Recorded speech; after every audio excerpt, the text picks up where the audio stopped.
ఉండే ఉండ్రాళ్ళ పాయసం రెడీ. ఈ ఉండ్రాళ్ళ పాయసాన్ని వినాయక చవితికి మనము చేసుకుంటామండి. ముందుగా మనం ఒక బౌల్తో వాటర్ తీసుకుంటున్నామండి. అదే బౌల్తో వరిపిండిని కూడా తీసుకుంటాం. ఇప్పుడు ఉండ్రాళ్ళు రుచిగా రావడానికి, కొంచెం స్వీట్గా ఉండడానికి కూడా 2 స్పూన్ల బెల్లం వేసుకుంటున్నామండి. అలాగే కొద్దిగా కొబ్బరి తురుమును కూడా వేసుకుని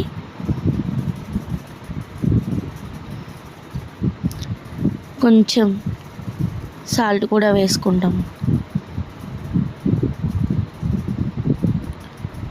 ఒకసారి బాగా కలిపేసుకుని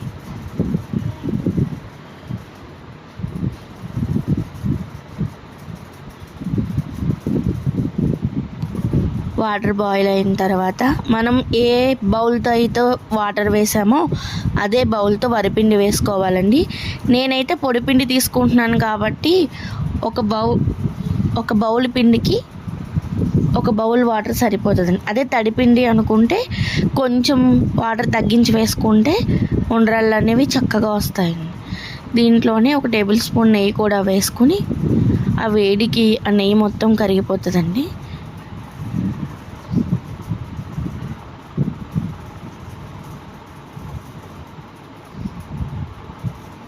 ఇప్పుడు దీన్ని మూత పెట్టి ఒక 2 నిమిషాలు చల్లారేంత వరకు ఉంచుకుందామండి. ఇది కొంచెం మనం పట్టుకునేంత వేడి ఉండగా తీసుకొని బాగా చేతితో మెదిపేసి కొంచెం నెయ్యి వేడి చేసి వేసుకొని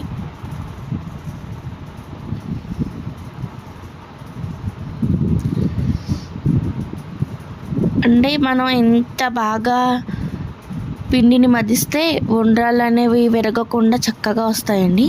కొంచెం పిండి తీసుకుని చిన్న చిన్న బాల్స్ లాగా చేసుకోవాలి. అలా చేసుకున్న బాల్స్ అన్నింటినీ పక్కన పెట్టుకుందాము. ఉండ్రాళ్ళు చేతికి పిండి అంటుకోకుండా ఉండడానికి కొంచెం వరిపిండిని కూడా తీసుకుని చేతికి అద్దుకుంటే ఉండ్రాళ్ళు చక్కగా వస్తాయండి.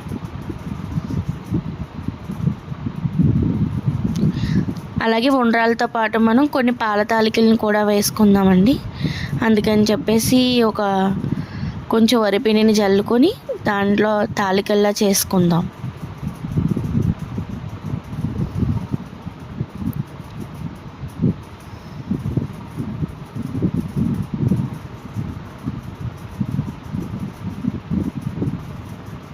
మనం ఇలా సగం ఉండ్రాళ్ళను సగం పాల తాలికల్ని చేసేసుకుందాం. మిగిలిన పిండి మనం పాయసం చేసుకునేటప్పుడు కొంచెం పల్చగా వస్తే ఈ పిండిలో వాటర్ వేసుకుని కలిపేసుకుని పాయసంలో వేసుకుంటే చిక్కగా వస్తుంది. మనం ఏ బౌల్తో అయితే పిండి తీసుకుని ఉండ్రాలు చేసుకున్నామో అదే బౌల్తో 2 బౌల్ల వాటర్ వేసుకుందామండి. ఆ వాటర్లో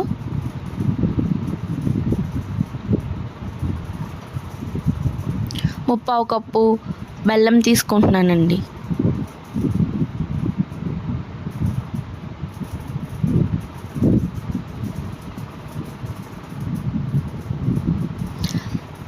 బెల్లం వాటర్ మరుగు పట్టిన తర్వాత 2 యాలక్కాయలను కూడా వేసుకుని ముందుగా నానబెట్టుకున్న ఒక చిన్న కప్పు సగ్గుబియ్యాన్ని కూడా వేసుకొని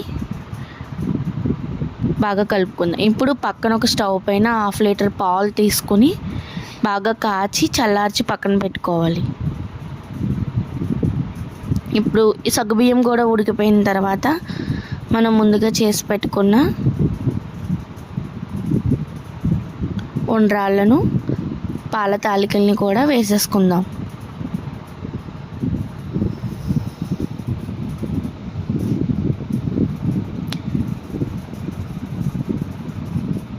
ఇంకా మనము గరిటె పెట్టి ఏం కలపకుండా ఉంటే ఇవి విరిగిపోకుండా ఉంటాయండి. కొంచెం అలానే ఒక 10 నిమిషాల పాటు స్టవ్ని సిమ్లో పెట్టి ఉడికించుకుందాం. ఉడికిన తర్వాత ఒకసారి ఉండ్రాళ్ళని ఇలా మధ్యలో కట్ చేస్తే చక్కగా ఉడికిందండి. ఇంకొంచెం ఉడికించుకుందాం. దాంట్లోనే మనం ముందుగా నానబెట్టి పక్కన పెట్టుకున్న 2 టేబుల్ స్పూన్ల పెసరపప్పును కూడా వేసుకుందామండి.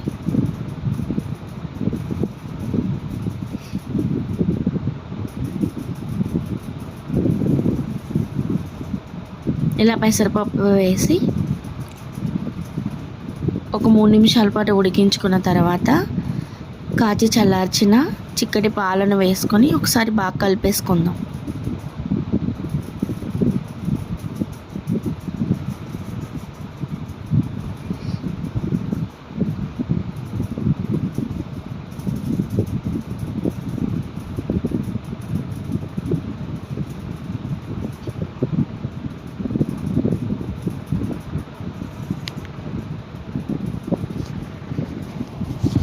ఇప్పుడు స్టవ్ పై బండి పెట్టుకొని నెయ్యి వేసుకుని, నెయ్యి బాగా కాగిన తర్వాత చిన్న చిన్న ముక్కలుగా కట్ చేసి పెట్టుకున్న కొబ్బరిని వేసుకుని కొబ్బరి మొత్తం బాగా వేగేంత వరకు ఫ్రై చేసుకుందాం. ఇవి బాగా ఫ్రై అయిన తర్వాత స్టవ్ ఆఫ్ చేసి మనం ముందుగా ప్రిపేర్ చేసి పెట్టుకున్న పాయసంలోకి ఇవి ట్రాన్స్ఫర్ చేసుకుందాం. అంతే, ఎంతో టేస్టీగా ఉండే పండగలకి కూడా చేసుకొని ఉండ్రాళ్ళ